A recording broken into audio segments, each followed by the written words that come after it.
Okay guys, so if you're watching this video, it means that your trial system in place that we're using for the ads is 2 trials plus, okay?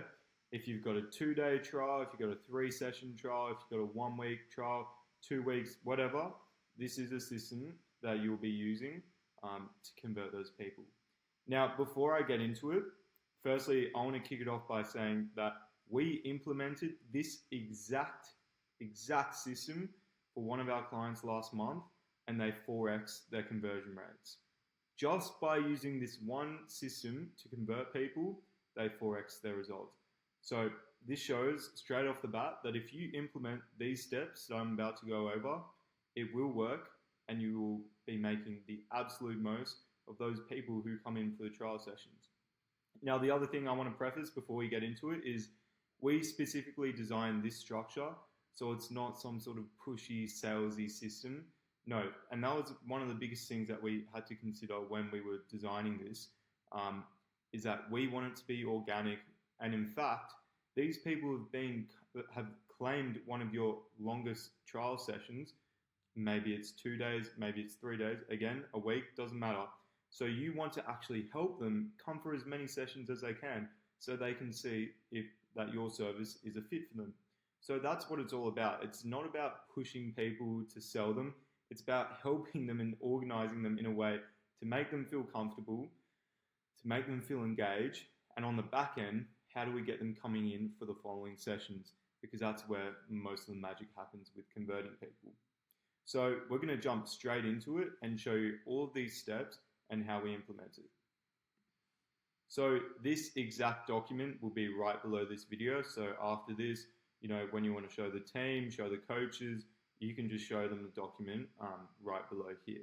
But essentially, this process is split into 4 stages with the goal to convert the Facebook leads into paying and long-lasting members.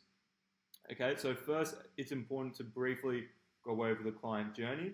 And the client journey is a process they go through from being a cold lead to a hot lead to showing up to then being a paying member and then how we actually retain that member. To summarize this, we can distinguish these in just 4 pillars. So the first one is getting the client, consistent, reliable lead flow, so the ads. Nurturing the client, so they're actually coming in, so we build their trust, have authority and credibility. Selling the client using this proven sales system. And then finally, retaining the client, which is all about communication and personalization. But in this specific module, we'll be focusing on the client journey from number 2, nurturing the client, to number 3, selling the client. Now, step 1, these are the actual steps that someone goes through when they walk into your studio. First of all, the prospect signs in on a physical sheet. So the first thing they're going to do, and I'll open this up here, is they're going to go onto a checkup sheet, and it's going to look exactly like this. Again, you have access to this exact document. So right off the bat, we want you to print this, make multiple pages of it, multiple copies, and put it on the front desk. So we're going to have this check-in sheet of people doing a 7-day free trial or however long it is, and you want a sign-in sheet with the offer, whether, again, 3-day trial, 7-day trial, as the heading of the sheet. So make sure they sign this paper copy, as well as any other systems that you guys use before they can do the trial. So you want to have a stacked sign-in sheet. Make up the names if you need to, or ask some of your current clients to write their names down. And the purpose of this is twofold. A, it keeps track of new leads coming in doing the trials, but B, it increases the prospect's perception of how successful this gym or the studio is. So you want to collect their name, phone number, email, and time. Again, you can find those details right on the sign-in sheet, which you can print off right away. So on the top right corner has a date when you started the sheet. So you can make it at the start of the date at the date of the start of your week that you're currently on. And there will be 15 rows with 25 sheets. So each time a sheet is completely filled out, I don't care if it was 3 months ago, 4 months ago, keep that sheet on the top of the pile. And this means when a new client comes in, they have to flick through the previous sheets of other clients trying the sessions, which ultimately, right off the bat, builds your credibility as a studio. So that's just a little trick that we implement straight off the bat before anything really happens. Now, whilst this is happening, or maybe just before, or maybe just after, this is where we go into the first conversation that you have with the lead. So this is the first point of contact, and here's some example questions that we're going to go through. And the goal here, and I can't stress this enough, is to find the reason for them trying out your boxing session, your jiu-jitsu session, your Pilates session, whatever it is. So we want to get their pain points, we want to get their desires. And you want to make sure, first of all, you get their name straight away. So it could be like, hey Emma, what brought you in to try boxing with us today? Were you wanting to try any other styles later this week? Maybe kickboxing, etc.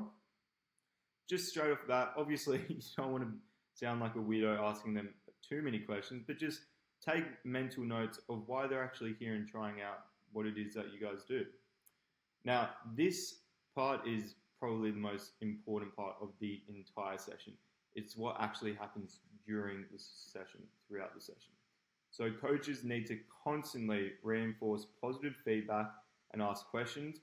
And if you can, always pair a new person with a regular or charismatic person, if possible, or another new person. And you want to make sure the coach is getting them to introduce themselves with other people and getting names. So they're building a little bit more familiarity, getting a bit more comfortable. I mean, you guys are good at this already, so just take these notes and make sure that the team understands, and if you lay this out, it will work perfectly.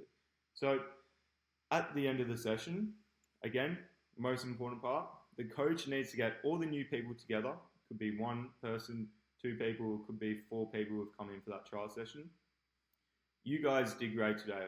I'm running the same session on Wednesday night, and it would be great to get you all back given how well you all did. So the aim here is we want to get a casual level of commitment from the new leads. We don't want to rely on them to figure out how they should book back in or come in for another session.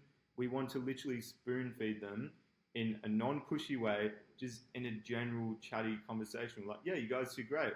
I'm actually doing this one in a day, so why don't you guys come back and we can continue where you guys have left off.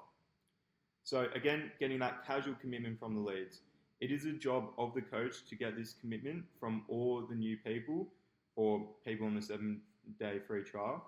If one of the prospects cannot make it or makes excuses as to why not, it is a job of the coach to inform the receptionist, owner, manager, whoever that may be, as to why.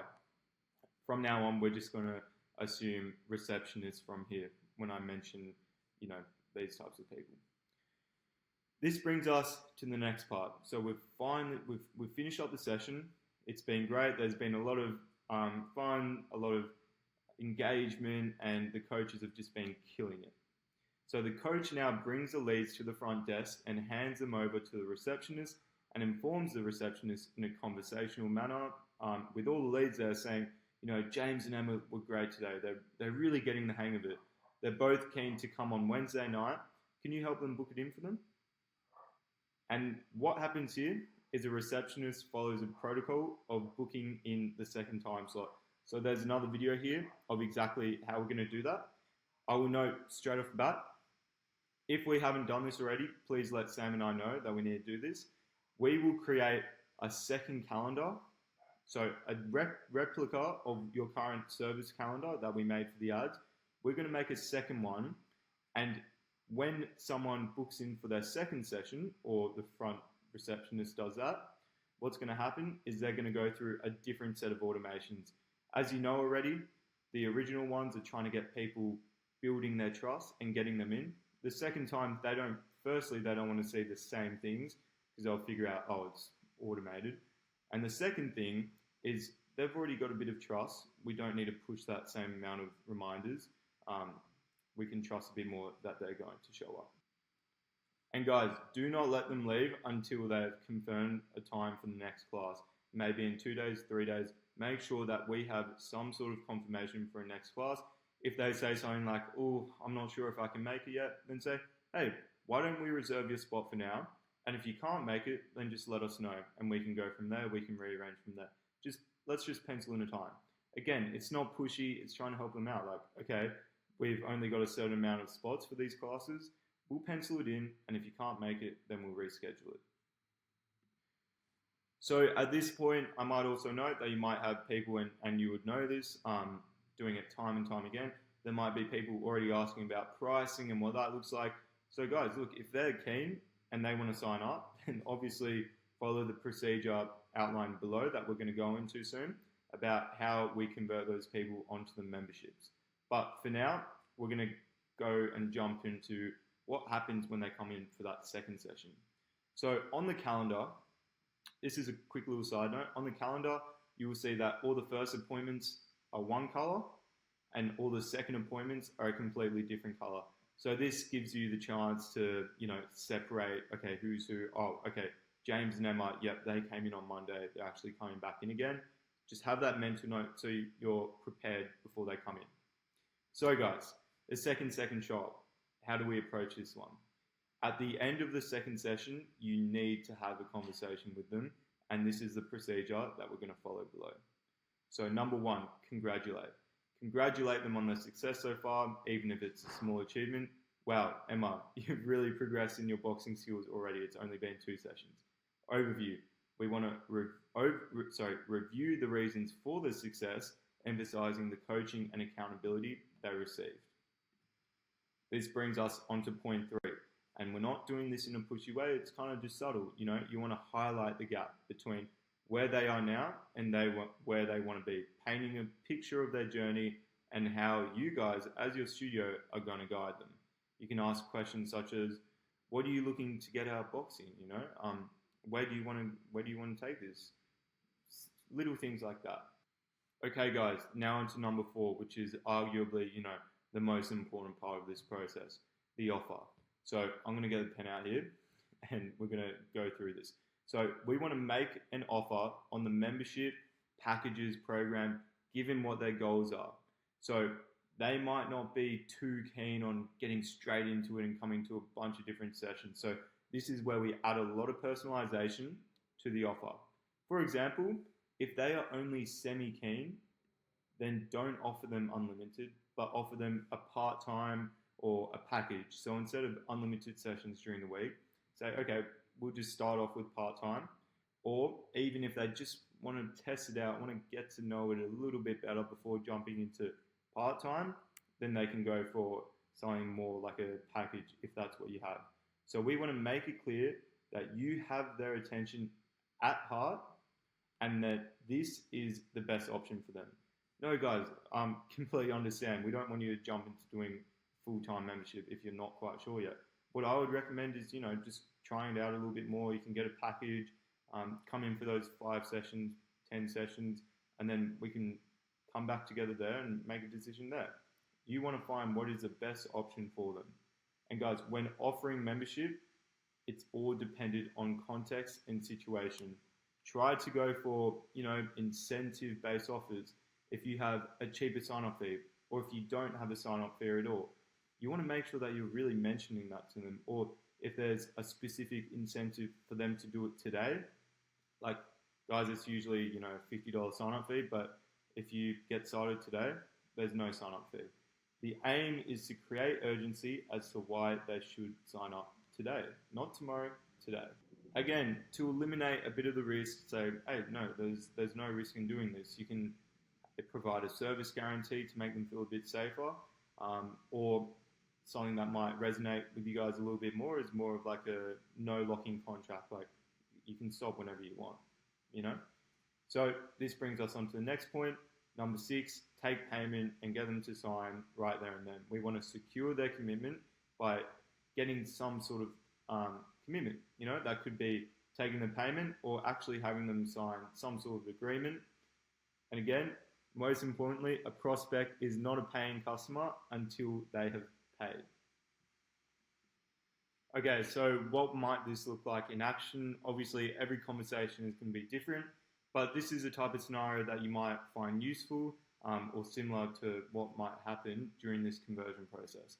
So coach says, hey James, Coach Alex was telling me how impressed they are with your progress so far. Your footwork is looking really sharp. How are you finding the session so far? Thanks, I'm really enjoying it. It's been a great workout and I'm definitely getting better at dodging those punches. That's awesome to hear. What are you hoping to get out of your training here? Are you aiming to improve your fitness, learn self-defense, or maybe even compete one day?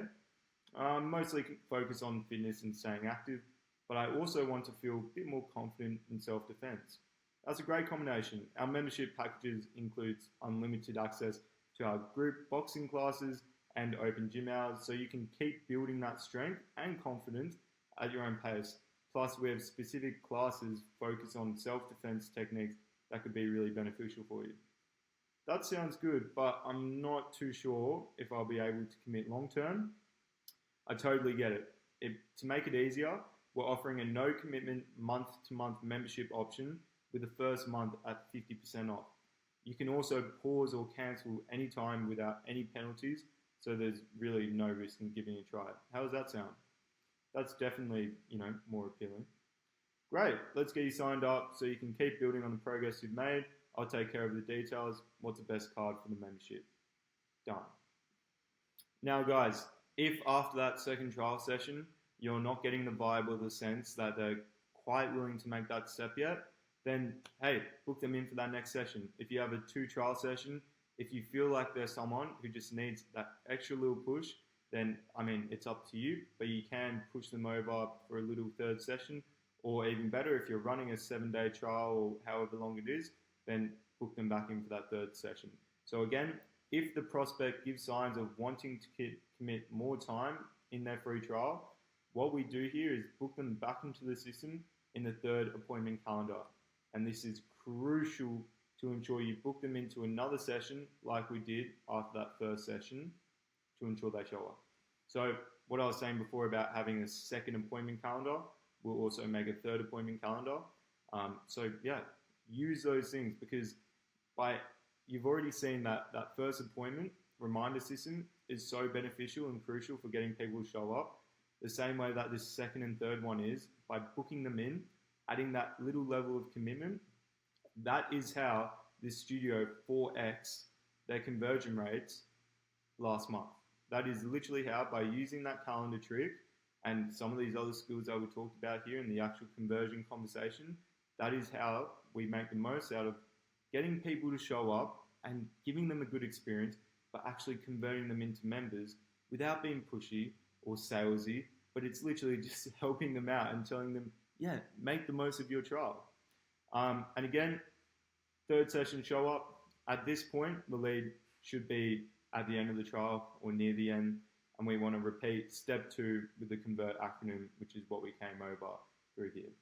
So I hope this was really useful. And again, if you need us to make those calendars, if we haven't made them already, or you're running one session at the moment as a trial, and you've watched this and you're thinking, actually, maybe I should implement this, let us know. Sam and I will be more than happy to make those calendars and implement this for you guys, because again, it's a system that works, and yeah, we're really excited. So let us know any feedback, any touches or things that you think we could look into, and we'll look into them. And if you have any questions, let us know. Thanks.